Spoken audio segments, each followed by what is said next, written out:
Magandang araw po mga giliw naming tagapakinig.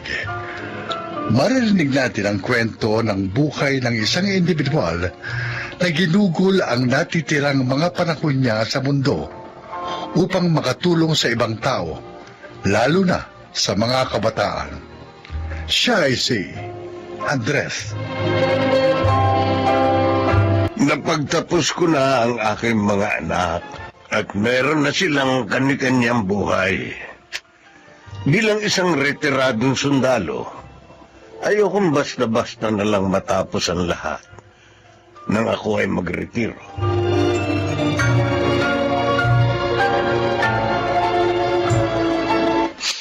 Sorry po, Lolo Andres. Sa totoo lang, labis akong nalulungkot sa nangyari sa iyo, Fatima. Pero wala na tayong magagawa. Nariyan na yan. Kailangan mong harapin yan. Sorry po, hindi ko natupad ang pangako ko sa inyo na magtatapos ako. Ayos lang. Hindi pa naman huli ang lahat. Kapag nanganak ka na, maaari mo namang ipagpatuloy ang pag-aaral mo. Tama na yan. Huwag ka na umiyak. Makasasama yan sa dinadala mo. Sige na, tumuwi ka na sa inyo. Magpahinga ka at talagaan mong mabuti ang bata dyan sa sinapupunan mo. Huwag kang mawawala ng pag-asa. Maabot mo pa rin ang mga pangarap mo kahit may anak ka na. Tandaan mo yan, Fatima. Opo, Lolo Andres. Maraming salamat po sa pangunawa ninyo.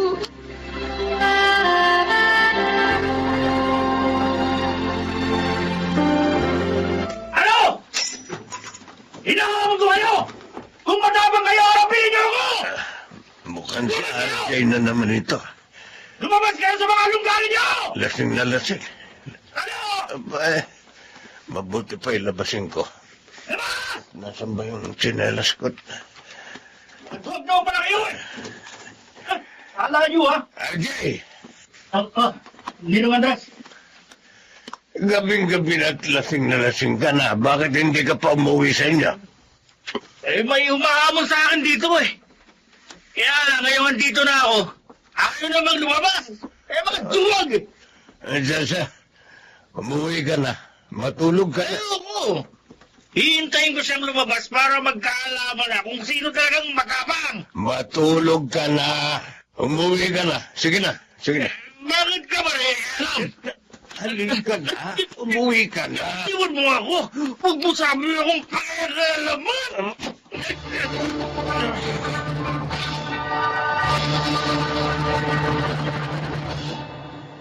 Ay nako, yung isa na buntis. Ito namang isang lasinggero, nasuntok pa kayo. Hindi naman niya sinasadya. Lasing yung tao. Pinagtatanggol niyo pa talaga, ha? Grabe. Hindi na talaga ako makapaniwala sa inyo pa. Kung pwede ka lang, pagagawan ko na kayo ng rebulto. Noel. Nasayang lang lahat ng perang ginamit mo para papag-aralin ng mga yan. O, tingnan mo ngayon. Mga wala namang narating sa buhay. Wala man lang mga utang na loob. Huwag ka magsasalita ng kanyan. Maaaring hindi ngayon, pero natitiyak ko. Magbubunga rin lahat ng sakripisyo ko para sa kanila. Kung ako sa'yo pa, yung pensyon mo, ibili mo ng maraming property. Yayaman ka pa lalo. Kaysa naman gastusin mo dyan sa mga walang kwentang yan. Huwag na huwag mo silang tatawaging walang kwenta, Noel. Kayo magkakapatid, hindi rin naman kayo perpekto. Naging sakit ng ulo rin kayo sa akin nung mga kabataan ninyo. Pero sumuko ba ako sa inyo? Inurin ko ba kayong mga walang kwentang tao? Ang sinasabi ko lang, ayaw namin makita na kung kailan dapat nagre-relax ka na, dahil retired ka na, napiperwiso ka pa ng mga pinagagawa sa buhay nitong mga scholars mo. Hindi ako napiperwiso. Bahala na nga kayo. Total, Pero nyo naman ang ginagastos nyo sa kanila eh. Hindi ako nawawalan ng pag-asa sa kanila. Alam kong magbubunga rin ang lahat.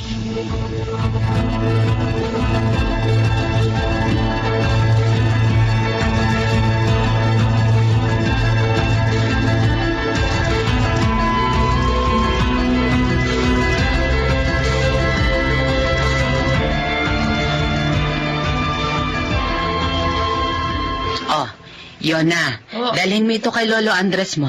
O sige, Nay. Ingatan mo pagbitbit niyang lalagyan, ha? Baka matapon niyang sabaw. Opo. Sabihin mo, salamat kamot nakabayad ka na para sa semester na ito, ha? Opo, Nay. Alam ko na po sasabihin ko. O siya. Sige na, Ay, sige na. Nay. Pakiabot nga po yung school paper namin na nandiyan sa itas ng divider. Papakita ko sa kanya yung article na sinulat ko. Ay, oo, mabuti pa nga. Para matuwa naman sa'yo yung matanda. Tiyak! Mapaproud siya sa akin.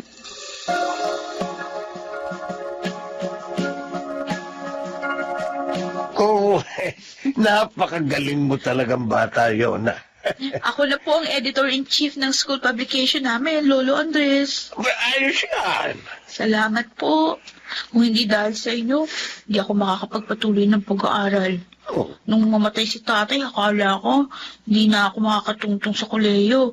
Kasi hindi naman kami kayang pag-aralin ng sabay-sabay ni nanay. Pero dahil sa inyo, nakapag-aral uli ako.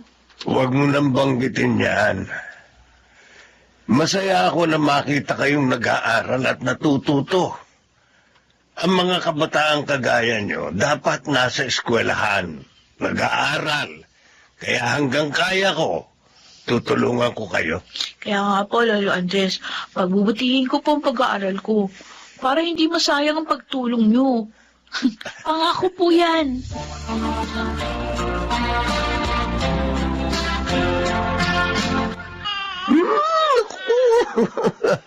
Nakakagigil ko. Tuwan-tuwa po sa inyong anak ko.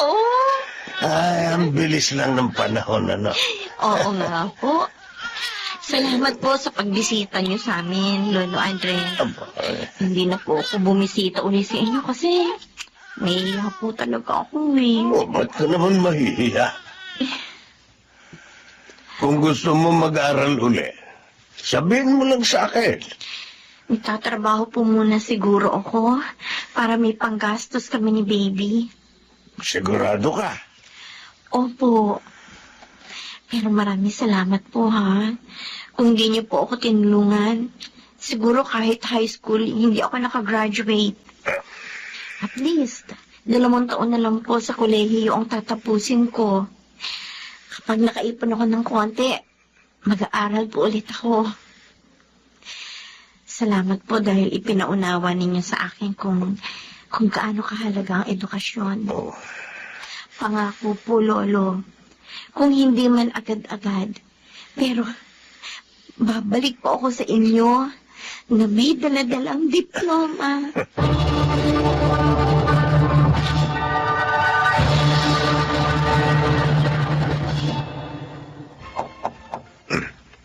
sino kaya ito? Ay, Ninong Andres, sino? hindi nyo na ako nakikilala. Si RJ po. RJ? Oo po. Ikaw na ba yan? Halika. Tuloy ka. Salamat po. Matagal kang nawala rito sa barangay. Saan ka ba nagpunta? Naghanap po ako ng trabaho. Talaga? Opo. Oh, saan ka na nagtatrabaho? Nakakuha po ako ng maayos na posisyon sa isang kumpanya. Pero ngayon po, plano ko mag-abroad. Kaya sabi ko, bibisitahin ko kayo. Kasi baka matagal bago ako makauwi. O saan bansa ka na magtatrabaho? Sa Qatar po. Aba, ay mabuti yan. Magandang balitang to. Patawarin po ninyo ako sa lahat ng sakit ng ulong idinulot ko sa inyo noon. Ano ka ba? Huwag mo nang alalahanin yun.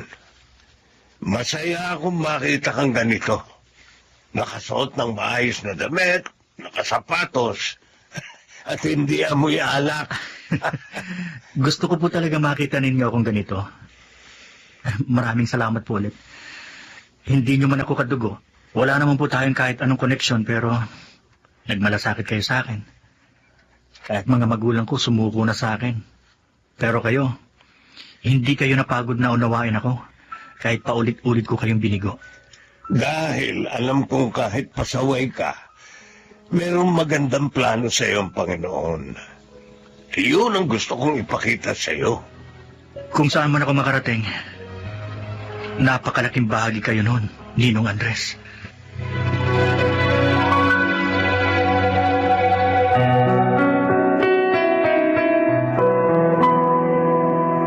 Pa, kanina pa kayo dyan sa salamin, ha?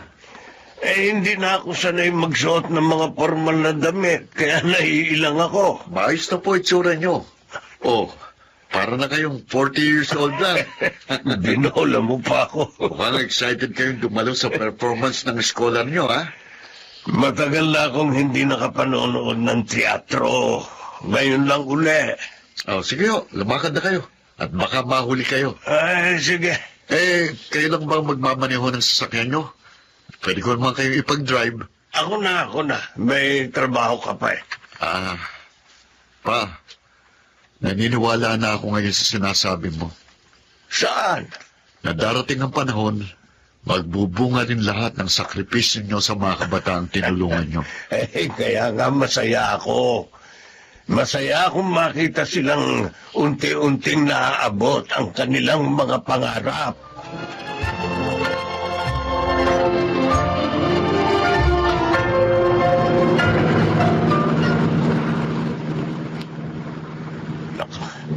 Mukhang mahuhuli na ako. Mabuti pabilisan ko ng konti ang andar nito sa sakyan. At dito ako dadaan sa may kabilang kalsada. Sa malapit dito ang ruta. Ay, teka. May makasalubong akong truck.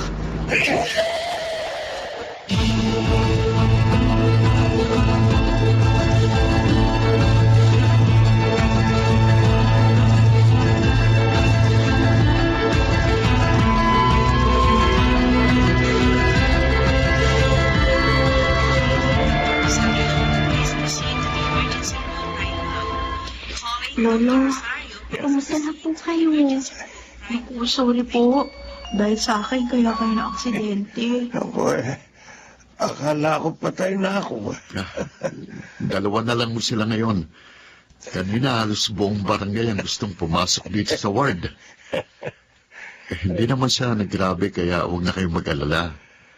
Salamat sa pagbisita, mga apo. Lolo Andres, magpagaling po kayo. Oo. At isa pa, Yona, huwag mong sisihin ang sarili mo sa nangyari. Lolo, may dala po akong prutas dito. Naku, salamat, Fatima. Magpalakas kayo, para makalabas ka agad kayo ng ospital. Salamat sa pagbisita nyo, ha? Aalis na po kami. Bye, Lolo Andres. May bisita na lang uli kami dito. Ay, sige. Salamat sa inyo, ha? Sige po. Bye. Pa, Salamat sa Panginoon at hindi niya pa ako kinuha. marami pa raw kayong tutulungan, Prinotektahan kayo ng Diyos kasi mabuting kalooban nyo, Papa. Ayaw ng Diyos na mamatay kayo sa ganong paraan.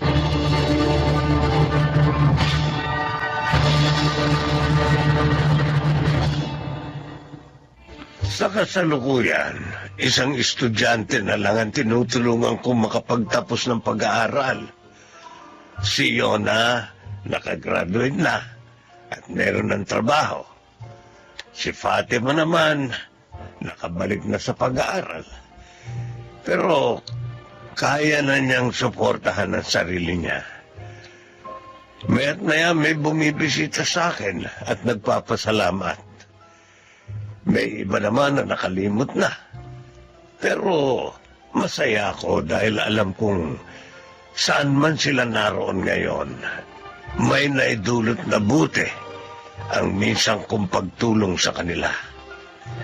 Kung sakaling kunin ako ng Panginoon, masaya akong magpapaalam sa mundo dahil alam kong kahit paano may nagawa ako para sa ibang tao. Ako si Andres, at ito ang aking buhay. Kahit kailan, hindi magiging mali ang pagtulong sa kapwa. Minsan, hindi ito nasusuklian ng anumang material na bagay. Ngunit, may biyaya namang ibinibigay ang Panginoon kapalit ng mga kabutihang ating nagagawa. Mga nagsiganap, Chiquit del Carmen Amor, Maynard Landicho, Phil Cruz, Rosana Villegas, Jeneline de la Cruz, at Lionel Benjamin sa papel na Andres. Naglapat ng angkop na tunog Jerry Mutia, sa musika Buboy Salonga, supervisyong teknikal Eric Lucero at Bong Muyar, creative consultant Phil Cruz, production assistant Anching Cruz. Ito'y mula sa panulat ni Rita Labanon, sa direksyon June Martin Legaspi at Maynard Landicho Jr. Ito ang aking buhay.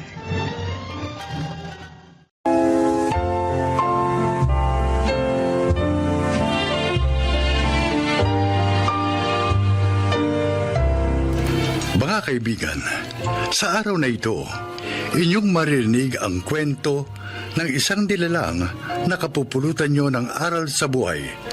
Siya ay si Nancy.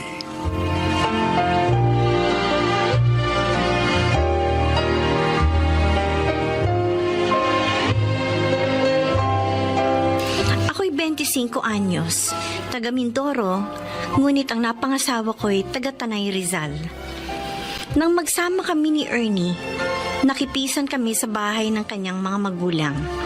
Doon ko naranasan ang pagsubok sa aking buhay. Napakiwari ko'y hindi ko malalampasan. Pakinggan ninyo ang aking kasaysayan.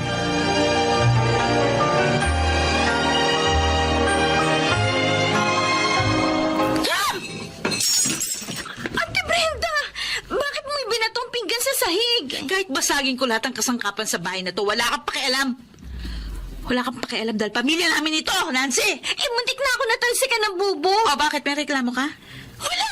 O talagang wala kang karapatang magreklamo kahit na anong gawin ko.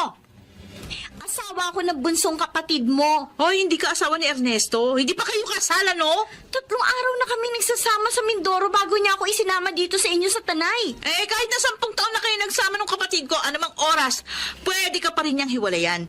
Kaya wala kang dapat ipagmalaki. Hindi naman ako nagmamalaki, ate. Huwag mo akong tawaging ate. Naalibad-balan ako. Bakit ka naman ganyan? Kapag narito sa bahay si Ernie, maayos ang trato mo sa akin. Pero kapag nagsosolo ako rito, pinagsusungitan mo na ako, tinatarayan. Para malaman mo, hindi ako pabor na nasampid ka sa pamilya namin. Ano bang gusto mong gawin ko? Para matanggap mo akong asawa ng kapatid mo. Wala! Nancy, kahit na anong gawin mo, hindi kita matatanggap na kapamilya. Hindi! Kahit kailan!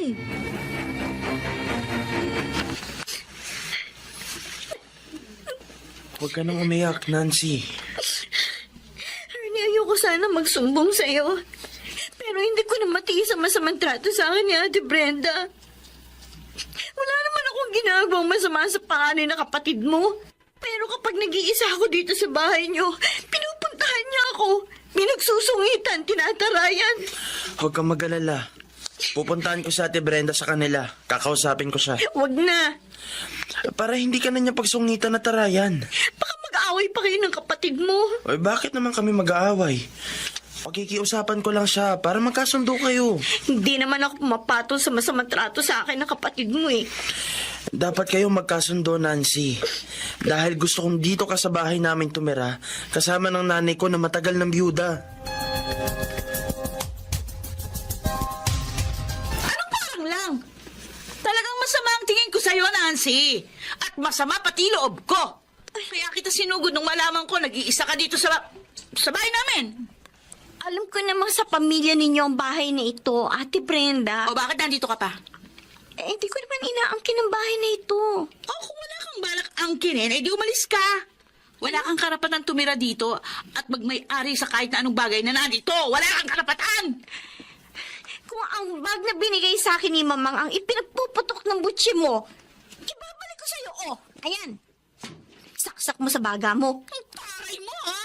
Bakit talabanan mo na ako? Wala akong balak lumaban sa'yo, ate. Nire-respeto kita bilang nakatatandang kapatid ni Ernesto. Bakit pinagdidilatan mo ako? Mamatwiran lang ako.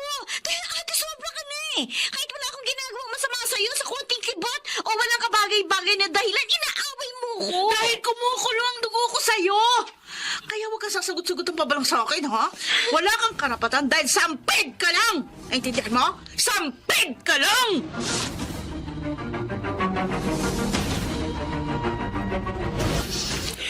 Brenda, bakit ba sa tuwing aalis ako ng bahay namin, sinusugod mo doon si Nancy? Ano ba yung kinagagalit mo sa asawa ng kapatid mo? Hindi pa sila kasal ni Ernie. Kaya ayokong tawagin siyang hipag. Paalisin niyo siya sa bahay. Gusto ko nang bumalik sa bahay kasama ang pamilya ko. Ay, ayun. Eh di lumabas din ang dahilan ng pinagpuputok ng butsi mo. Gusto mong palayasin ko si Nancy sa bahay at kayo ang titira. Mamang, dati naman kaming doon nakatira. Oo. Binigyan ko kayo ng pagkakataong sa bahay tumira. Pero anong ginawa nyo? Wala na kayong ginawang mag-asawa kundi magbangayan, mag-away. Napakagulo ng pamamahay. Walang katahimikan. Kaya napilitan akong palayasin kayo. Mama! Ako mismo ang nagmungkahi kay Ernie na sa bahay na sila tumira ni Nancy. Para meron akong makasama sa bahay. At natutuwa ako. Dahil napakaayos niya sa bahay. Masipag, mabait, mapagkakatiwalaan. Kaya walang dahilan para paalisin ko siya. At para sabihin ko sa iyo ang totoo, nakakagaanan ko na siya ng loob.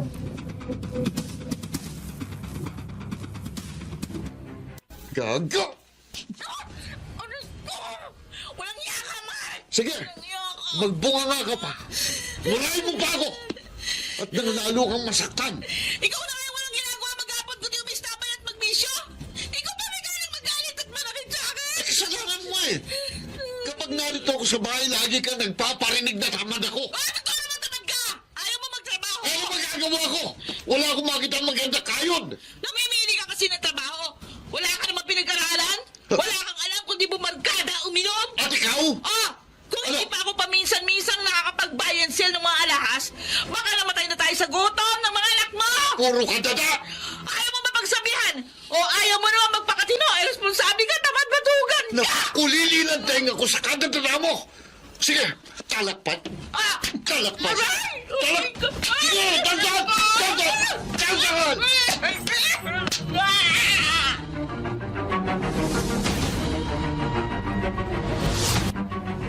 Lumabas ka ng bahay, Nancy! Labas! Ate Brenda, maya ka naman sa mga kapitbahay. Wala akong pakialam sa mga kapitbahay.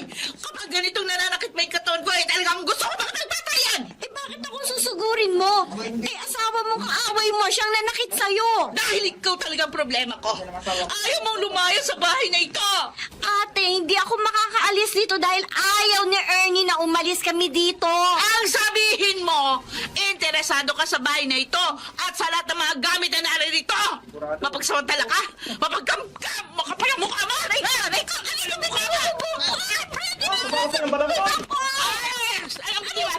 Baka mapilitan ka lumayas dito kakagawin ka. Para makatusin. Ano? Gusto mo busin ka mo pa? Baka na! Tagal na ako nagtitimpi sa'yo lang. Sige, sige! Laban ka! Sige! Hindi ka lalakaan.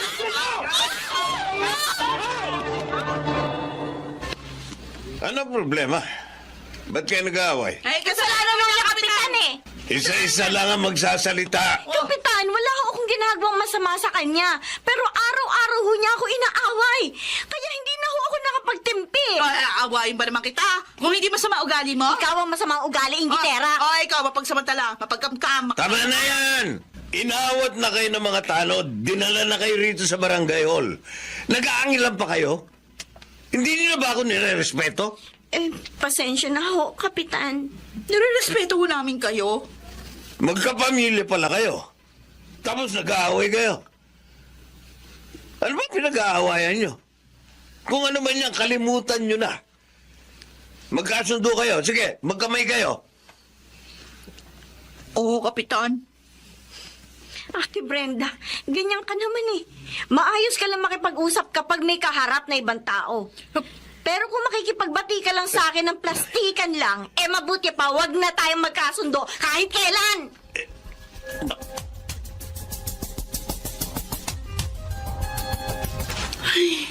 Kahit na malayo ang nilakad ko at mainit ang sikat ng araw, ay sulit naman yung pagod ko.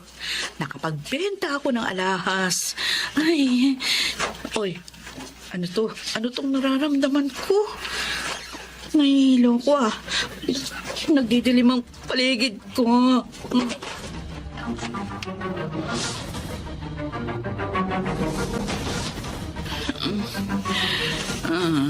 Brenda, salamat sa Diyos. Nagkamalay ka na. Mamang, Sabi ng doktor, kapag natauhan ka, ligtas ka na raw sa peligro. ano nangyari sa akin? Nawalan ka ng malay sa kalsada. Mabuti, may nagsugod agad sa iyo rito sa ospital. Naagapan ka mailigtas ng mga doktor sa nangyaring atake sa iyo ng heat stroke. Kung hindi ka raw nagamot agad, malamang natuluyan ka na. Utang mo ang pangalawang buhay mo sa maagap na tumulong sa iyo. Sinong tumulong sa akin? Gusto ko siyang pasalamatan. Si Nancy. Si Nancy. Oo, Ate Brenda. Nang makita kong nawalan ka ng malay, dinaluhan ka agad kita. Isinugo dito sa ospital. May kaibigan kasi ako namatay ng biglaan dahil inatake ng heat stroke. At ayoko mangyari yun sa'yo. Nancy. Ate Brenda.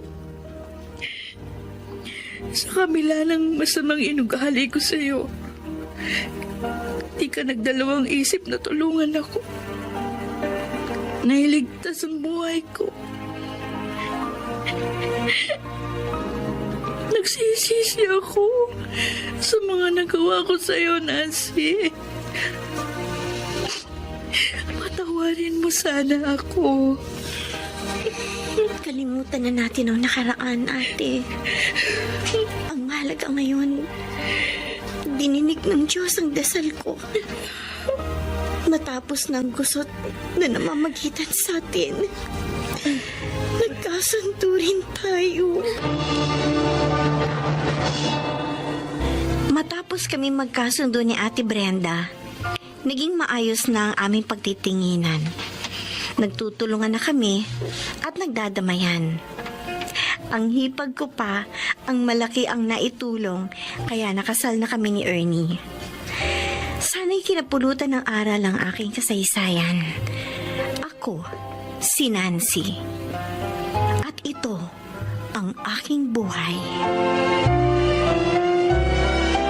Mga nagsiganap, Chiquit del Carmen Amor, Angelo Alcantara, Rosana Villegas, Phil Cruz, Susan Robles, at Leonel Benamin. Naglapat ng angkop na tunog, Jenny Mutia. Sa musika ni Buboy Salonga. Supervisyong teknikal, Eric Lucero at Bong Boyar. Creative Consultant, Phil Cruz. Katulong sa produksyon, Anjing Cruz. Ito'y mula sa panulat ni Orly Aquino. Direksyon, Salvador M. Royales. Ito ang aking buhay.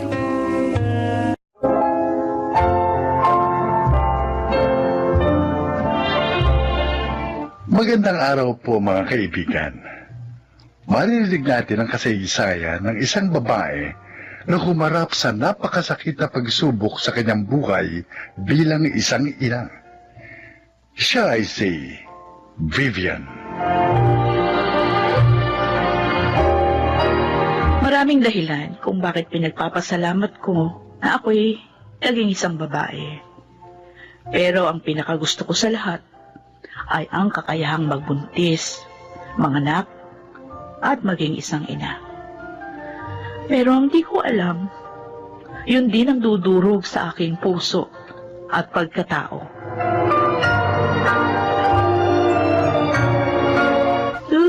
Kutsi-kutsi! Ganda ng gising ng anak ko. Bungis-ngis ang bungis-ngis kanina ka pa, ha? Oh! Ano ba? Ano?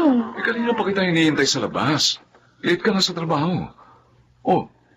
10 to 8, oh. Ay, naku, sorry. Namimili kasi ako sa anak natin eh. Parang ayoko umalis. Understandable, pero bilisan mo na. Oo, Sige na. oo na. Ito naman. Si Mama na ang bahala kay Chichay, ha? May trabaho ko ngayon. Ay, naku. Sige na. Alam mo, ito yung mga pagkakataon na parang ayoko na magtrabaho. Sabi ko na naman kasi sa'yo, mag-resign ka na sa trabaho, pero ayaw mo naman. Dahil kailangan natin pag-ipunan ng kinabukasan ng anak natin. Oo, Ayokong pasanin mo lahat ng hirap sa paghahanap buhay. Oo, alam ko naman yung paulit-ulit na nating pinag-usapan yan eh. Kaya tayo na. Oh, last na lang. Oh, bye anak ha. Sige na ha. Lablabot ka ni mama. Bye-bye. Oh, halika na. Dali, bilisan mo Oo na.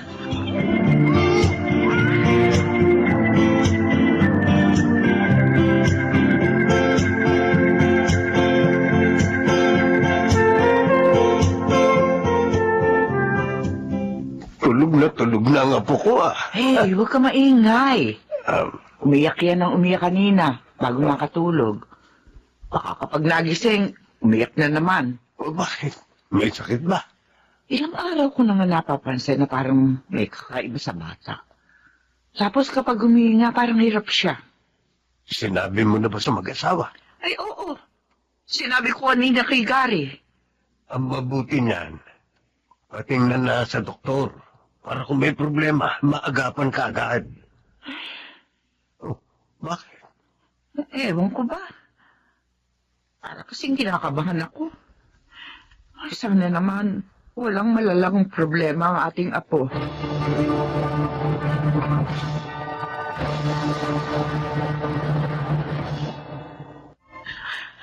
Anong sabi mo? Ma. Anong sabi ng doktor? Oh, Gary, May problema raw po sa puso si Chichay, ma. Kailangan siyang operahan. 5 buwan pa lang ang apo ko. Ooperahan na. Makakaya mo yun ng katawan niya. Yun po ang sabi ng doktor. Ma. Paano kapag hindi kaya rin ang anak ko operasyon? huwag ka mag-isip ng ganyan. Walang mangyayari kay Chichay.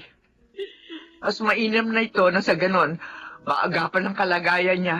Para din ito sa ikabubuti ng bata.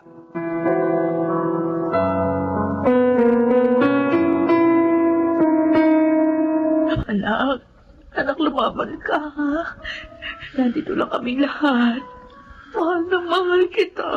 Vivian, ipapasok na siya sa operating room. Hindi na po ang bahala sa anak ko. Ha? Doon na tayo sa waiting area. Kari. Pumanatag ka. Sige mong pumanatag, ha? Magtiwala tayo sa kanila. Magtiwala tayo sa Panginoon. Natatakot ako. Alam ko, pero Kawawa naman ang anak natin. Napakaliit pa niya. Tapos, mag-isa lang siya sa operating room na lumalaban para sa kanyang buhay. hindi siya nag-iisa. Naririto tayo. Ay, Diyos ko. Kayo na po ang bahala sa anak ko.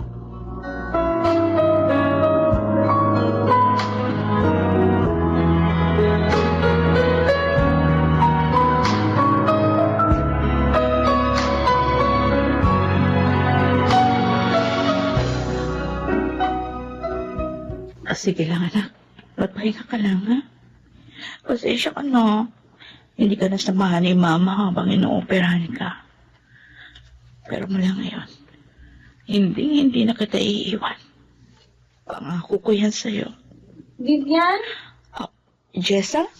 Uy, Kumusta ka? Kumusta na si Chichay? Okay na siya. Salamat sa pagbisita mo. Mabuti naman at okay na yung inaanak ko. Oo nga. Ilang araw ako hindi makatulog dahil sa kalagayan niya. Ay, ang hirap palang maging isang ina. Hanga talaga ako sa katatagan mo, Vivian. At least ngayon, makakahinga ka na ng maluwag. Pero kailangan pa siyang obserbahan. Maniwala lang tayo na tuloy-tuloy na yung paggaling niya. Sana nga. Dahil hindi ko kakayanin kung may mangyayari sa anak ko. Hindi ko kakayanin, Jessa.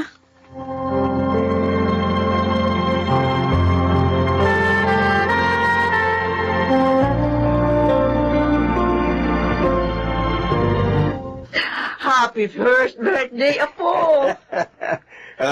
Kita mo? Ngumingiti kasi nakikita niya ang gwapo niyang lolo. Di ba, po? Masaya lang talaga si Chichay kasi 1-year-old na siya. Asan ang mga bisita niyo? Ay, dito na ang Ninong! Oy! Mabuti naman nakarating kayong dalawa. Ay, siyempre. Hindi pwedeng palagpasin ang unang kaarawan ng inaanak namin. Oh, siya. Bing, ikaw na nga kumuha ng picture, ha? Eh, bakit ako? Hindi ako marunong. Oy, ako na. Ayan, sige. Okay, anak ko, sige. Blow mo na yung candle. Oh, like this, ha? Teka, sandali.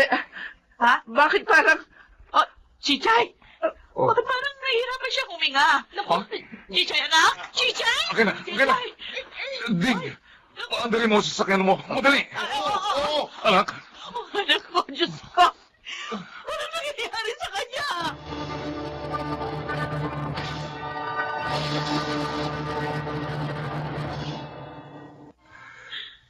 Vivian, Chichay, anak. Kumising ka. Hindi mo kami pwedeng iwan. Hindi mo pwedeng iwan si mama ng ganito. Kumising ka. wala na siya. Hindi. Hindi siya pwedeng mawala. Magaling na siya. Magaling ng anak ko. Hindi siya pwedeng mawala sa isang iglap lang. Vivian, Gary, ang anak natin. Hindi siya pwedeng mawala sa atin. Paano na ako? Paano na tayo? kailangan na natin tanggapin ang lahat. Hindi niya na kinaya. Lumabang siya sa loob ng ilang buwan. Pagod na rin siguro ang anak natin. Anak ko, bakit? Bakit mo ako iniwan? Ang aga mo namang binawi yung biyaya mo sa amin. Bakit ang anak ko pa? Sana ako na lang. Vivian, Sana ako na lang kinuha mo. huwag kang magsalita ng ganyan. Chichay! Chichay, anak ko!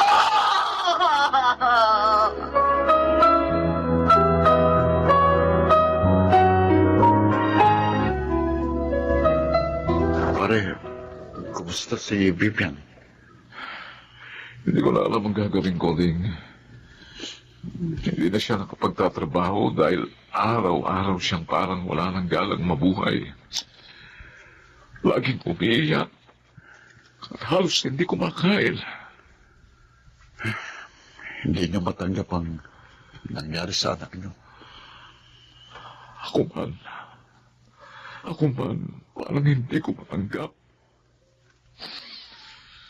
Ganito pala ang mawala ng anak, pare. Madalas pakiramdam ko, parang hinahati ang puso ko. Pare, magpakatatag ka. Ngayon kahingit na kailangan ni Vivian. Pinipilit ko, pare. Pero dumarating ang oras na parang hindi ko na rin kayang pigilan ang emosyon ko. May mga pagkakataong parang gustong sumabog ng dibdib ko. Lilipas din niya, pare. Maghihilom din ang sugat sa puso ninyo ni Vivian.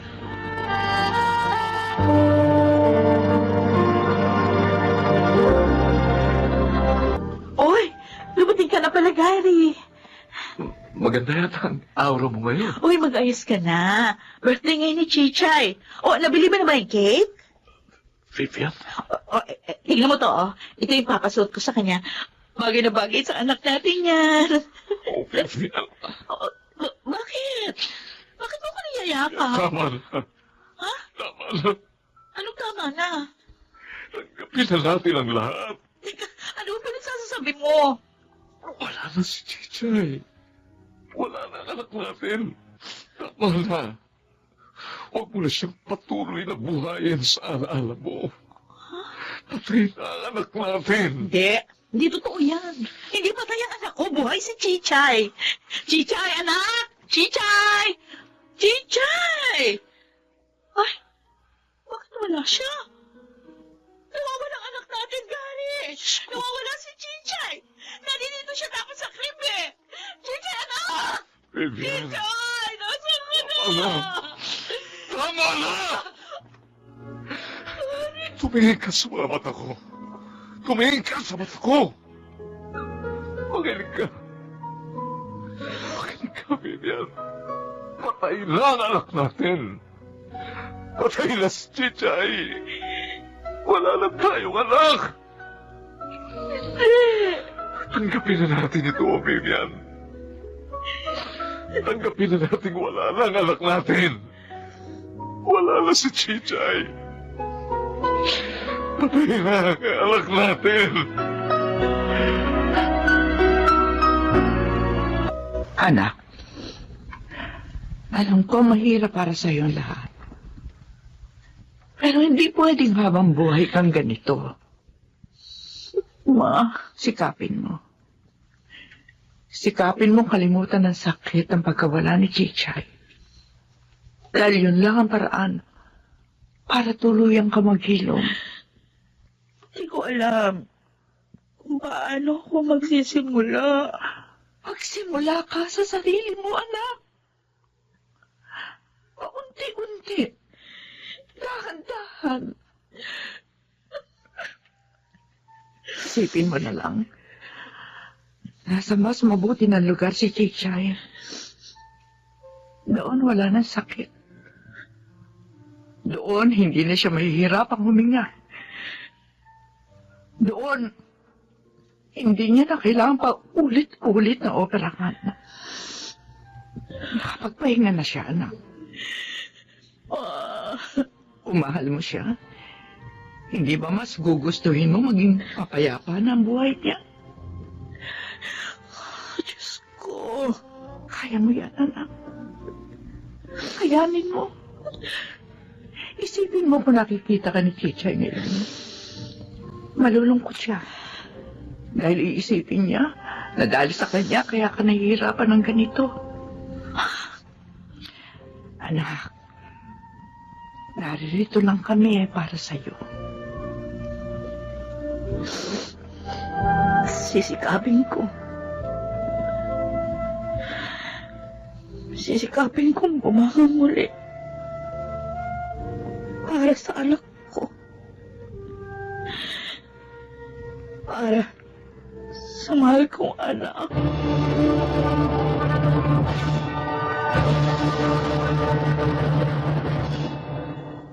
Babangon, madadapa.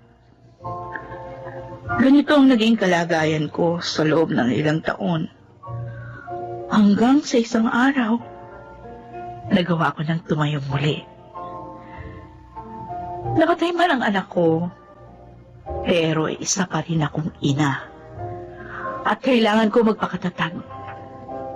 Ngayon, kasisilang ko lang ng pangalawa naming anak ni Gary. At upang hindi na maulit ang lahat, mas tututukan namin ngayon ang kalusugan ng aming anak. May nawala, pero may dumating muli. Ako po si Vivian, at ito ang aking buhay. Lahat ng tao ay nasusugatan, ngunit walang sugat na hindi naghihilom. Mga nagsiganap, Julie Gaspi, Susan Robles, Lionel Benamin, Chiquit del Carmen Amor, Phil Cruz, at Rosana Villegas sa papel na Vivian. Naglapat ng angkop na tunog Jerry Mutia, supervisyong teknikal Eric Lucero at Bong Villar. Creative Consultant Phil Cruz, Production Assistant Anching Cruz. Ito'y mula sa panulat ni Rita Labanon. Sa direksyon June Martin Legaspi at Maynard Landicho Jr. Ito ang aking buhay.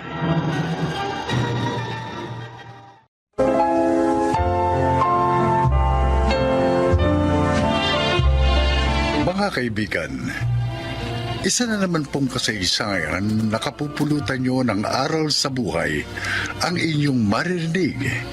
Ito ay ang kwento ni Letty. Wala akong naabot na mataas na pinag-aralan. Ngunit pinalad naman ako na maging kabiyak si Walter. Maligaya kami, kahit na nga kami ay mahirap lang at ayaw sa akin ang kanyang mama. Ngunit isang araw ay nadisgrasya siya.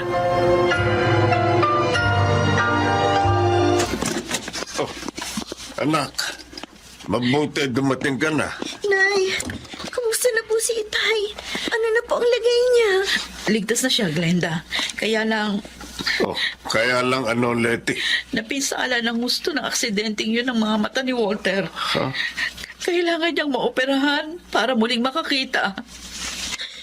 Pag hindi po na-operahan, mabubulag si Itay. Ganun na nga, anak. Kawawa naman ang manugang ko. Paano ngayon yan, Nay? Una naman po tayong pera. Dito lang muna kayo, ha? Aalis ulit ako. Saan ka pupunta? Sa mama ni Walter. Pakikiusapan ko siyang tulungan ng asawa ko. Pero di po ba galit siya sa inyo? Baka sigawan at murahin na naman kayo tulad noon. Tama ang apo ko.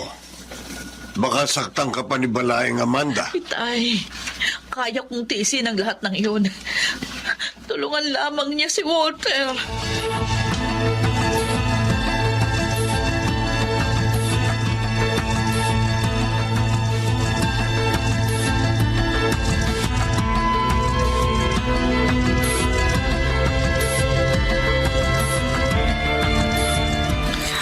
Ang kapal ng mukha mong hingal ako ng tulong.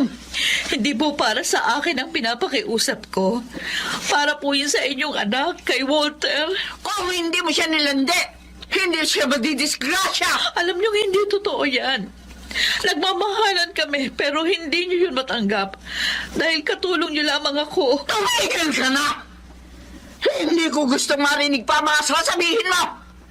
Lumayas ka na! Wala kang mapapalang kahit konting tulong mula sa akin!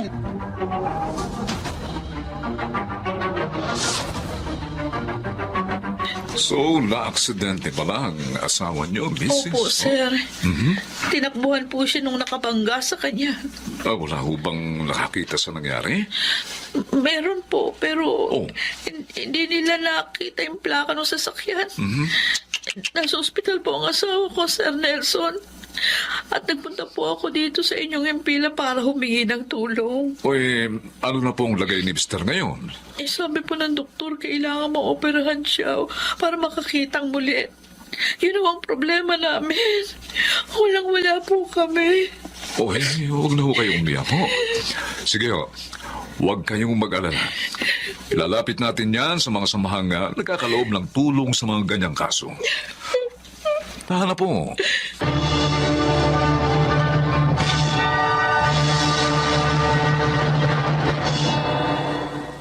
Salamat sa iyo, Letty. Nagsikap kang makahanap ng paraan para muli akong makakita. Ginawa ko yun dahil asawa mo ako. Karamay sa lahat ng sandali. At higit sa lahat, mahal kita. Oh, bakit bumuntong hininga ka? Nalulungkot lang ako dahil hanggang ngayon, matigas pa rin ang puso ni Mama. Kahit na-disgrasya na ako, hindi pa rin niya ako tinulungan. Kinalulungkot nga rin yun. Pero hindi naman tayo pinabayaan ng Diyos. Pumasangkapan siya ng mga tumulong sa atin. Kaya umasa pa rin tayo na babaguhin din niya ang kalooban ng iyong ama. may gusto nga pala akong sabihin sa'yo. Ano yun? Dahil hindi ka pa pwede magtrabaho kahit na nakakakita ka na, ako na muna magtatrabaho. Ha? Anong papasukin mo? Yung istasyon ng radyo ni na Sir Nelson, may programa rin sila na tumutulong sa mga kababayan natin na gustong magtrabaho sa ibang bansa. Lumapit ako doon. Sabi nila, maipapasok nila akong katulong sa Singapore. Baka mahirapan ka doon. Kaya kong tiisin yun, basta mahalaga, makaipon tayo at mabago ang ating buhay.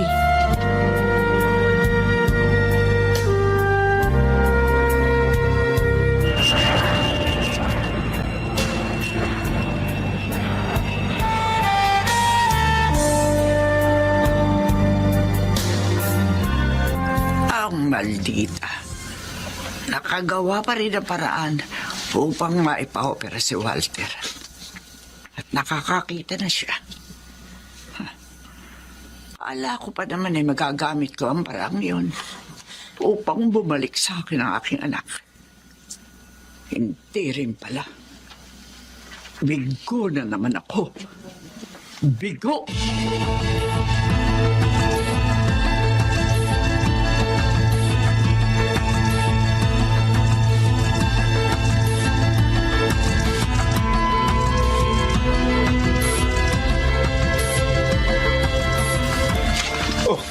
Oh, nakapagluluto ka na? Oo, tayo. Kaya ko na po. Tinutulungan naman ako ni Glenda sa pag-aasikaso sa dalawa niyang nakababatang kapatid. Ay, mainam naman. Ay, sango pala. Nagpadala ng pera si Letty. At meron ding para sa inyo. Hindi pala ako nakakalimutan ng anak ko. Opo, tatay. Napakabait at maalalahanin ng inyong anak. Sana makita na ni Mama ang mga magaganda niyang katangian.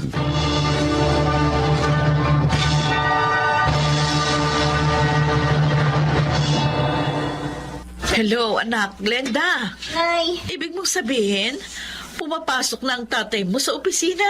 3 weeks na po, Nay. Kaya na naman daw po niya Ikaw, hindi ka ba nahihirapan dyan? Mag-isa ka nang nag-aasikaso sa bahay natin. Nagtutulungan po kami ng mga kapatid ko. At saka pag wala po si Itay, narito naman po si Lolo Berong. Salamat naman. Mag-iingat kayo lagi dyan, ha? Opo, kayo rin po ha. Huwag niyo pong pababayaan ang sarili niyo, Nay. Mahirap po ang gawa niyo. Dahil 2 pamilya pong inaasikaso ninyo. Mababait naman ang mga amo ko. At maayos sila magpasahod. Kaya sulit na rin ang hirap. Sige na. Tatawag na lang uli ako, ha? Pagdating na tatay mo.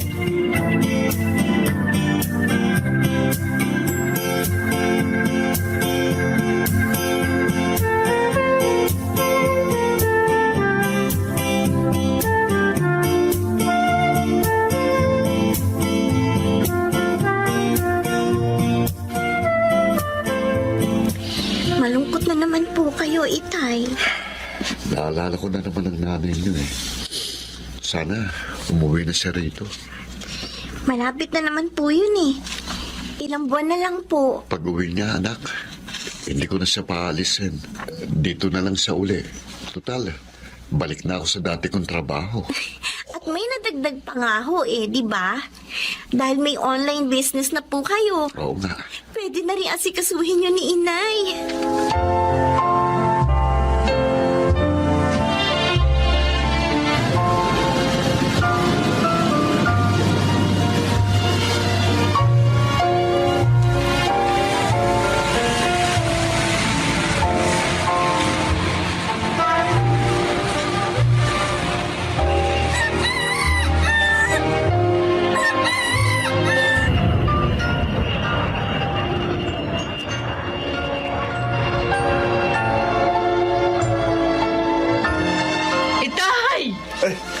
Lati, anak.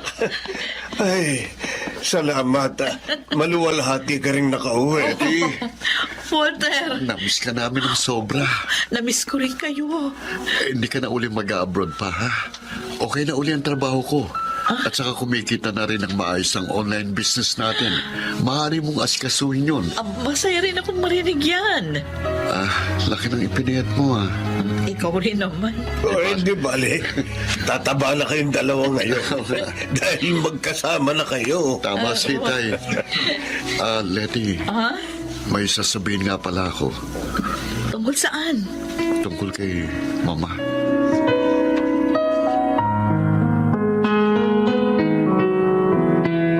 Ma, kumusta na po kayo? Walter, anak. Salamat dinalaw mo ko. Nalaman ko po na inatake kayo sa puso. Kaya lakas loob kami nagpunta rito. Kasama ko po si Letty. Kumusta na po? Oh, dumating ka na pala galing abroad. Alam niyo, Lagi ako nakikibalita sa mga nangyayari sa inyo. Nag-abroad nga po siya for 2 years, Ma. Nung hindi pa ako maaaring magtrabaho. Pero ngayon, hindi ko na siya paalisin muli. Ay, tama yun. Mahirap sa pamilya ang magkakalayo. Gaya natin, anak. Sobra ako nahirapan. Wala na iwan mo. Pero hindi po ninyo ako tinanggap nang lumapit po kami sa inyo. Maling-mali ako doon. Patawarin niyo na sana ako, mga anak. Mama. Lalo ka na, Letty. Patawarin mo sana ako, ha? Hindi ko agad nakita ang kabutihan mo. Mama Amanda, wala na po sa akin yun. Hindi ko naman po kayang magalit sa inyo. Dahil ang mahal ni Walter, mahal ko rin.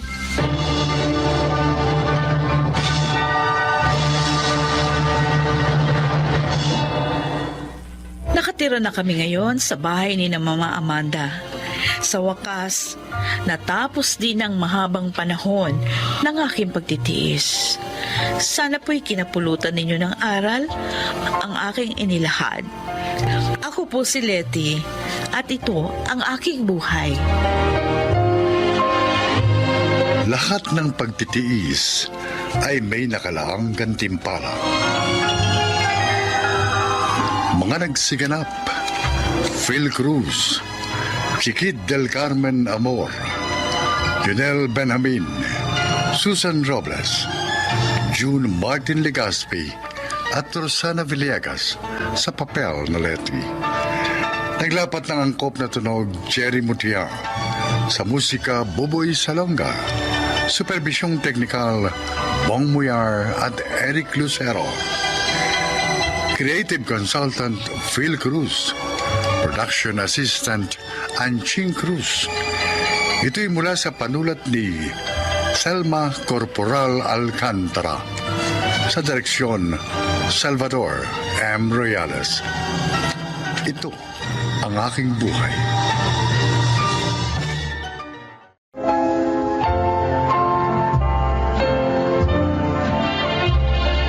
Magandang araw po mga giliw naming tagapakinig. Marinig natin ang kwento ng isang individual na sa kahanap ng pagmamahal ng isang ama ay nabaliwala ang presensya ng kanyang ina. Siya ay si Ara.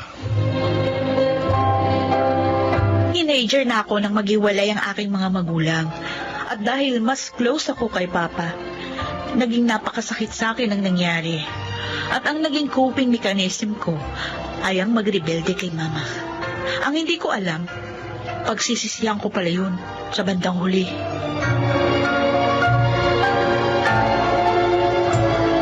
Nasaan na kaya si Ara? 2 araw na siyang hindi umuwi. Magda! Magda! Kuya Berto! Naglayas na naman ba si Ara? Oo! Kung gano'n, siya talaga yata yung nakita ni Aida. Ha? Saan? Saan niya nakita si Ara? Palabas daw ng motel. Ano?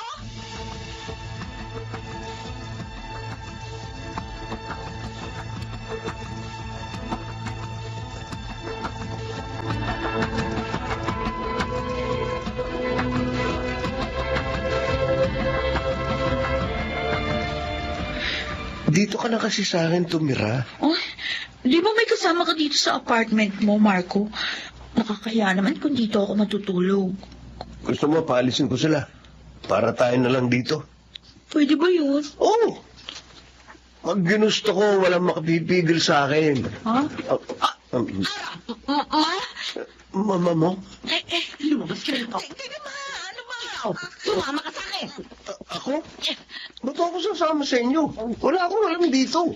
Siya nagpumilit na sumama sa akin. Ano? Ano sinabi mo? O di ba ikaw naman ang nagsabing gusto mo sumama sa akin? Eh, kung may matino ka naman pag-iisip, bakit mo isasama anak ko? Ha? Eh, Alam mo, naka-uniforme pa yan, no? Estudyante yan! Ikaw, ano ka? Ha? huwag mo akong sisihin. Sa oras na malaman kong pineperwisyo mo pa ang anak ko, malilintik ka sa akin!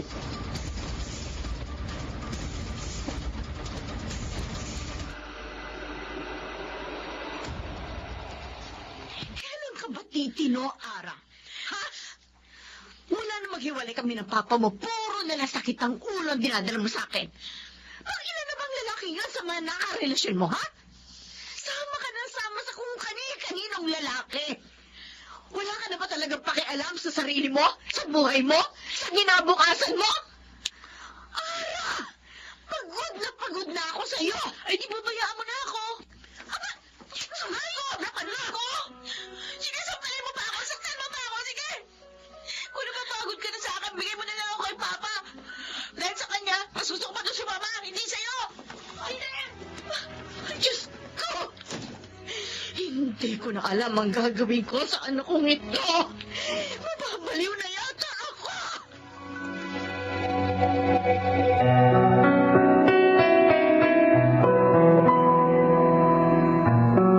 Bakit kasi hindi mo sinabi sa kanya kung nasaan si Ernel? Bakit natatakot ka bang mawala siya sa'yo? Hindi, kuya. Oh, bakit? Maaari ko naman talagang sabihin sa kanya kung nasaan ang ama niya. Pero pinoprotektahan ko lang siya. Ayoko masaktan siya. Ang pagtingin niya kay Arnel, perfectong tatay.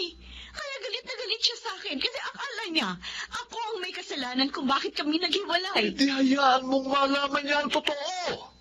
Kahit masaktan siya. Mas mainam lang yun para malaman niya ang totoo. Hindi kanya kamuyan. Hindi, ayoko, kuya, ayoko. Hanggang ngayon, hindi niya pa matanggap na naghiwalay kami ng papa niya. Kaya kung malalaman niya ang totoo, tiyak na matudurog ang puso niya. Ayoko mangyari yun. Hindi ko makakaya makita siyang nasasaktan. O, kesa naman ganito. Para kayong mga aso't pusa sa bahay. Maya't maya naglalaya si Ara. Umaasa pa rin akong darating ang araw na mapagtatanto niya rin ang lahat. Ay, nako. Umaasa ako na makikita niya rin ang pagmamahal at ang pag-aaruga ko sa kanya para puna ng pagkukulang ng kanyang ama.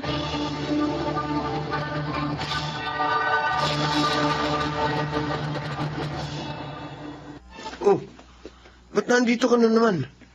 Break na tayo, di ba? Kala mo ba makikipagbalikan ako sa'yo? Asa ka.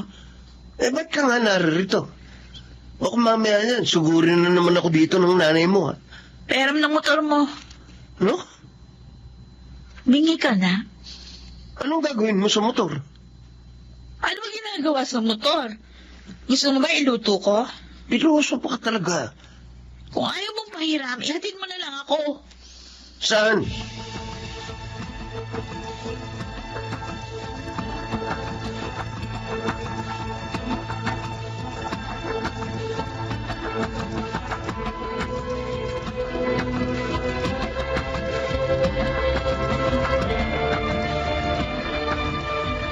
Anong oras ka uuwi mamaya? Agahan mo ha, birthday ng bunso natin. Oo, ilang ulit mo na akong niremind tungkol dyan. Siyempre, kasi makakalimutin ka. Sige, alis na ako. Magluto ko ng paborito ko, ha? Oo. Pa! Ha? Sino tinatawag niya? Eh, ikaw yata. Sa'yo siya nakatingin eh. Kilala mo ba yan? Pa! Sino ka? Ako to, si Ara, anak mo. Excuse me. Baka naman nagkakamali ka. Ang asawa ko ng tinatawag mong papa. Pa, hindi mo ba ako nakaalala? Sorry, miss. Baka kamukha ko lang ang papa mo. Hindi kita kilala eh. Ano hindi kilala? Kilala mo ko, ako Teka, Huwag mong hilahin ang damit ng asawa ko. Bitiwan mo ako! Bitiwan mo ang asawa ko! Sandali. Huwag kang may skandalo rito. Nakakahiya, oh. Nakakahiya? Kinakahiya mo ako? Sorry, miss. Kung may hinahanap ka man, pasensya ka na, pero hindi ako yon. Pasensya na, ha? Hindi akong papa mo.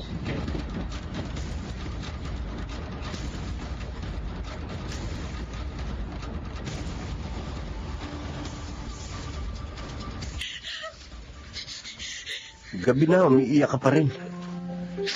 Maghapon ka nang umiiyak. Namumugto na yung mata mo. Wala kang pakialam! Ang sinasabi ko lang naman, baka kumapano ka na niya. Pabayaan mo ako! Gusto ko umiyak eh! Hindi, sige. Umiyak ka. Pero sumubo ka muna nitong pagkain. Oh, hindi ka pa nanananghalian. Sabi ko, pabayaan mo ako! Oh, may tumatawag sa'yo. Ayoko sagutin kahit na sino tumatawan! Okay. Pero gabi na, hindi ka pwedeng matulog dito. Nakakatakot ang mama mo eh. Oh, ayan. May nag-text pa. Tingnan mo na. Baka kung ano na yan. Oh. May tumatawag na naman. Ang kulit mo naman eh! Sabi na pabayaan mo lang ako! Okay.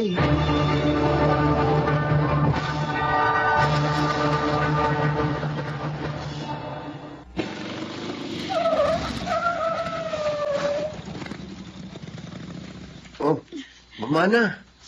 Baka makita na naman ako ng mama mo. Oh, Uncle Berto? Oh, bakit ngayon ko nang umuwi? Ha? Bakit hindi mo sinasagot ang mga tawag ko? Bakit mo? Ang mama mo, isinugod namin sa ospital. Bakit? Inatake siya sa puso. Ano? Marco! Marco, dali! bakit? Padali mo na yung motor! Ihatid mo ako sa ospital! Oo, sige. Sakay na.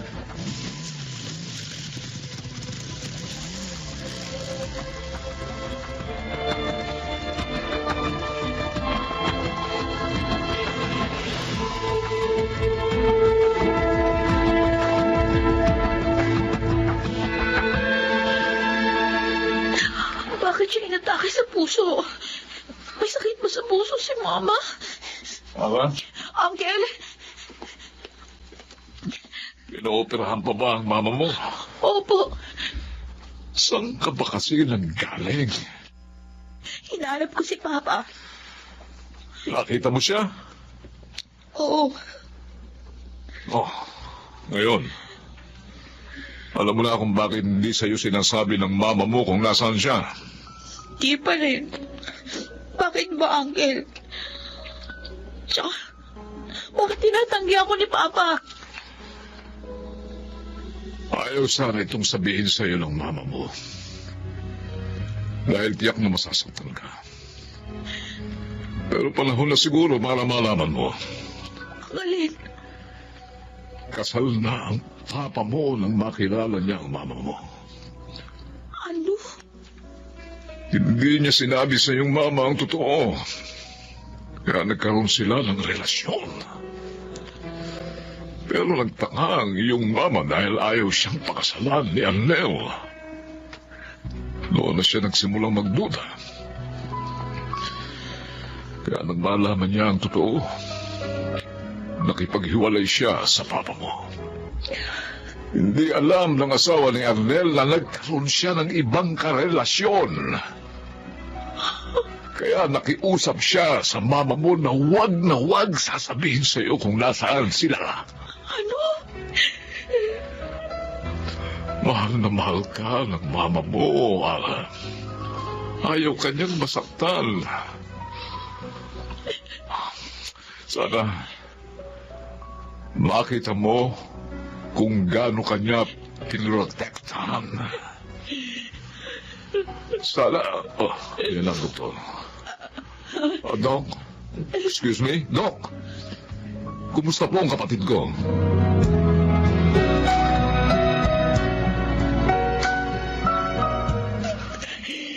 Ma, I'm sorry. Patawarin mo ko. Dahil hindi ko man lang nakita lahat ng pagmamahal at pagsasakripisyo mo para sa akin. Masyado akong makasarili.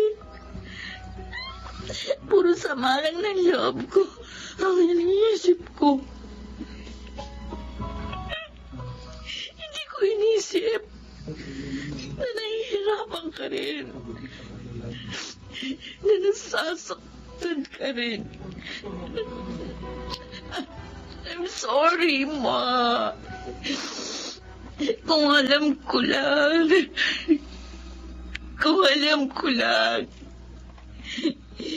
Sana sinamantala mo ang mga panahon kasama kita para maiparamdam sa iyong mahal kita. Ma! Patawarin mo ako. Patawarin mo ako. Ara, Uncle, si Mama. Wala na Mama ko. Mamalo na ako. Hindi niyo na maririnig ang paghingi ko ng tawad. sinabi ko na naman sa'yo, Ara. Mahal na mahal ka ng mama mo. Hindi siya nagtatanim ng sama ng loob sa'yo. Nauunawaan ka niya. Ma! Mahal na mahal kita. Patawarin mo ako.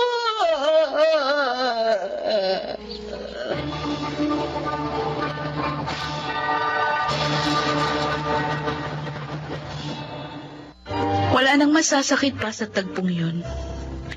Alam ko na kahit paulit-ulit ko sabihin na mahal ko siya at humingi ako ng tawad sa lahat ng pagre-rebelde ko, hindi niya na yun maririnig. Matagal bago ko natanggap ang lahat. Pero tama si Uncle. Mahal ako ni Mama. At alam kong nauunawaan niya ako. Pero nanghihinayang ako sa mga panahong lumipas. Na hindi man lang ako nagkaroon ng pagkakataon na masuklian ang pagmamahal niya sa akin. Sa mga nakikinig sa atin ngayon, huwag niyo akong tularan. Hanggat may pagkakataon, iparamdam ninyo ang pagmamahal sa inyong mga magulang. Huwag niyong hintayin nakaratay na sila bago niyo pa iparamdam sa kanila kung gaano sila kahalaga sa inyo. Ako si Ara, at ito ang aking buhay. Habang may pagkakataon, piliin nating magbahagi ng pagmamahal dahil hiram lamang ang ating buhay at hindi mainam na gugulin ito sa pagkamuhi, sama ng loob at galit. Mga nagsiganap: Chiquit del Carmen Amor, Jeneline de la Cruz, Phil Cruz, June Martin Legaspi, Jonel Benjamin at Rosana Villegas sa papel na Ara. Naglapat ng angkop na tunog Jerry Mutia, sa musika Buboy Salonga, supervisyong teknikal Eric Lucero at Bong Muyar, creative consultant Phil Cruz, production assistant Anching Cruz. Ito'y mula sa panulat ni Rita Labanon, sa direksyon June Martin Legaspi at Maynard Landicho Jr. Ito ang aking buhay.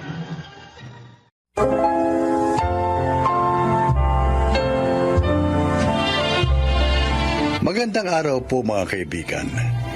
Isang ama ng tahanan ang maglalahad sa atin ngayon ng kanyang kasaysayan. Siya ay si Beloy. Mahirap kapag ang ama ng tahanan ang nabuyo sa bisyo. Hindi man masira ang kanyang pamilya, maipapahamak naman niya ito. Ganito po ang naganap sa buhay ko. Hindi pwede yan, Beloy. Boss, Malaking halaga ng utang mo sa akin eh. Dapat magbayad ka na. Boss Simeon, bigyan mo pa sana ako ng konting panahon. Wala pa talaga akong pera ngayon eh. Ano? Anak ng... Ang lakas ng loob mo maglaro sa pasugalan ko at mangutang sa akin. Wala ka naman palang ibabayad. Boss, huwag ka naman magalit. Babayaran din kita. Pangako, bigyan mo lang ako ng konting panahon. Mahabang panahon ang hinintay ko. Sayang ang pera ko sa'yo eh. Natutulog lang. Kaya bayaran mo na ako. Kung wala kang ibayad, ganito ha. Pagtrabahuin mo sa amin ng asawa mo o anak mo. Aha. Ha? Yung asawa at anak mo. Para makabawas ka ng utang mong visit ka.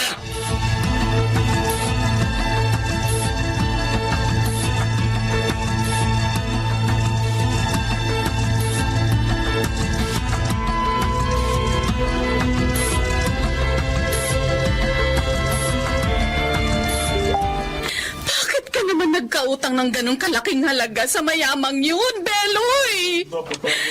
Ay, Diyos ko. Nalulung ako sa paglalaro sa pasugalan niya eh. Kaya natalo ko ng malaking halaga eh. Diyos ko naman. Kaya pala madalas ka nang walang maibigay na pera sa akin. Ito, pinipilit niya akong magbayad na raw. Paano po yan, Tay? Wala naman po tayong maaaring isangla para maibayad sa kanila. Ang sabi niya, kung wala raw akong maibayad, magtrabaho daw sa kanilang isa sa miyembro ng pamilya ko. Para makabayad daw ako. Hindi ako pwede. Alam mong operada ako sa matris. At bawal pa sa akin na magtrabaho ngayon. Naku naman, Beloy. Ano ba itong ginawa mo? Nelda, patawarin mo na. Diyos ko. Pangako, hindi na ako magsusugal. Kahit kailan. Pero sana tulungan niyo ako sa problema ko.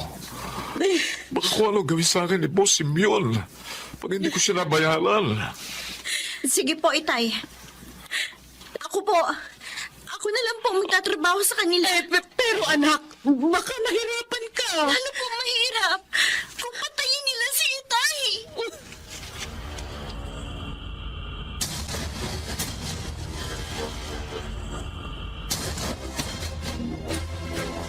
Oh, 1 taong kang magtatrabaho dito sa amin bilang katulong, Myra, ha?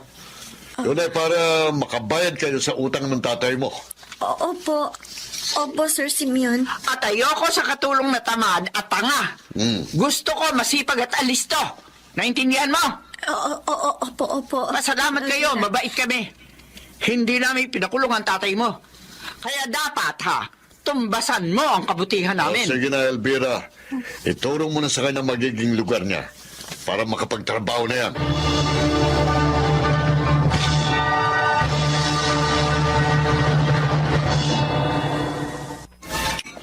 Sarap ko palang magluto, Myra. Salamat po. At nagustuhan niyo yung luto ko, Kuya Delio. Sarap talaga eh. Sino bang nagturo sa'yo magluto? Si Inay po. Ayun ba? Okay pa lang dagay mo siya nga pala. Kumain ka na. Liga, sabayan mo na ako. Sige na. Halika na. Alam ko pagod na pagod ka na sa dami ng ginawa mo. Kaya kumain ka na rin.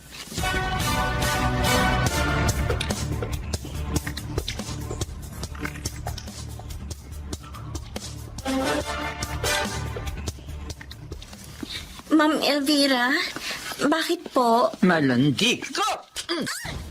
Ma'am, bakit niyo naman po akong sinampal? Kitang-kita ko. Nilalandi mo yung anak ko.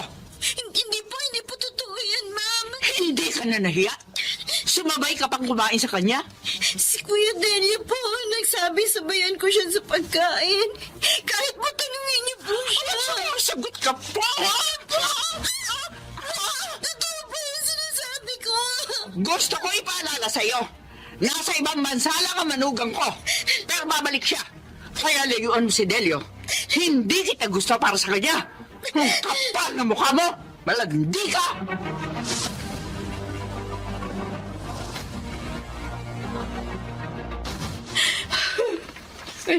Nelda, bakit umiyak? May nangyari ba habang wala ako? Nagpunta rito ang panganay natin. Oh. Naawa ako sa kanya, Beloy. Bakit nga? Bakit? Kumusta na siya kina Sir Simeon? At saka bakit inabot ng 2 buwan bago siya nakapunta rito? Trabaho niya lahat sa bahay na yon. Tapos, madalas pa siyang sigawan at murahin ni na Simeon at Elvira. At si Elvira, nananakit siya. Madalas niya saktan si Myra. Oh, Diyos ko. Oh. Oo naman ang anak natin. Kasalanan ko ito, Nelda. Kaya siya naghihirap ngayon. Gusto ko sanang ialis na ang anak natin doon, Beloy. Kaso, wala naman tayong pera. Ibibigay ko kay Boss Simeon ang naipon kong pera sa pamamasada ng jeep. Para mabawasan ang utang ko. Para mapadali ang pag-alis ni Myra sa bahay na yun.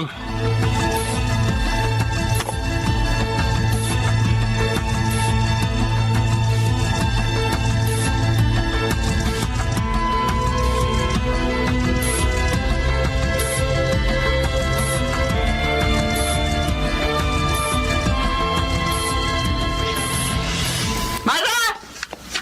Myra! Halika nga rito! Ma'am Elvira?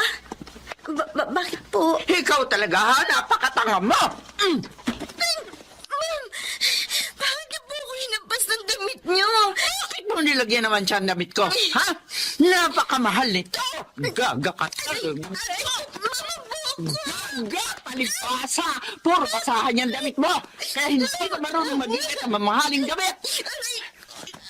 Niya ka! Hindi ka lang sa bulo! Perwisyo ka talaga! Kahapon may nabasag ang plato! Ngayon naman sisira mo ang damit ko! Hindi ko po sinasadya, ma'am. Hindi sinasadya? Idadagdag ko sa utang nyo ang halaga ng lahat ng nasira mo! Buwisit ka!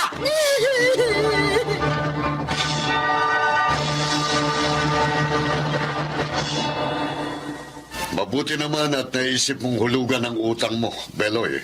Sinigap ko makaipon. Gusto ko po kasi na makasama na namin ang anak namin ni Nelda. Nako, Beloy, kahit naghulog ka ngayon, hindi pa rin mababawasan yung utang mo. Nadagdagan pa nga uli eh. Ano ho? Bakit naman po? Sinira yung mamahaling kong damit. Nakabasag din siya ng plato namin. Kaya idinagdag namin sa utang ninyo ang halaga ng mga yon.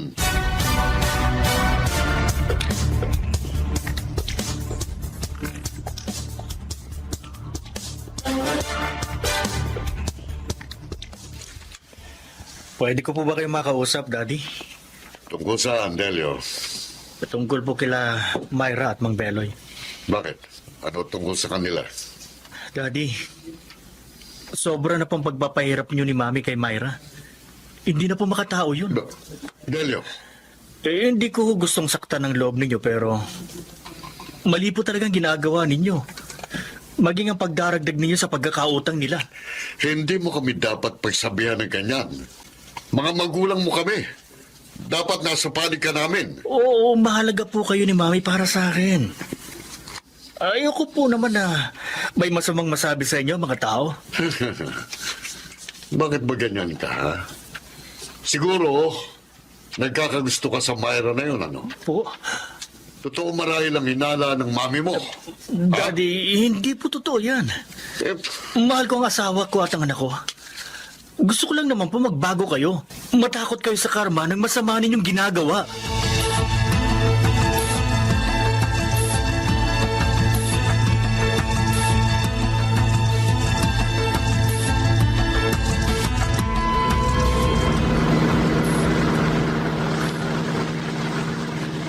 Kaya ka pala naiinis dahil sa anak natin. oo. Mas pinapanigan pa niya ang mga taong yun. Ay, talaga niya si Delio, oo. Parang hindi nag-iisip. Na nga siya pag-usapan natin. Pati paniningil natin ba utang, masira din. Elvira, Oh, bakit? Ay, Simeon, Teka. bakit tayo natatakot yan? wala tayong preno. Ano?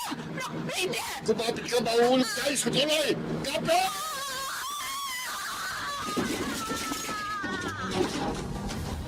Myra,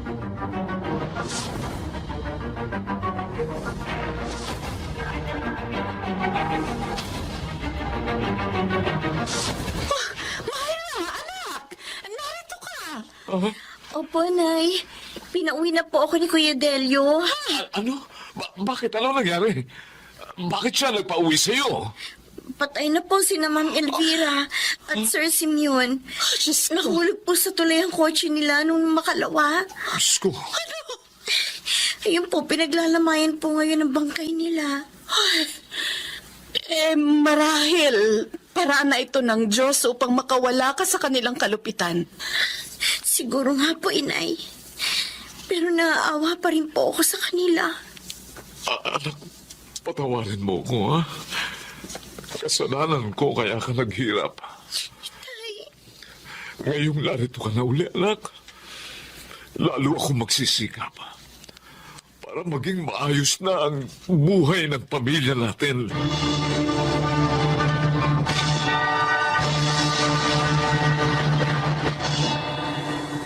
Tinupad ko ang pangako ko sa aking mag-ina.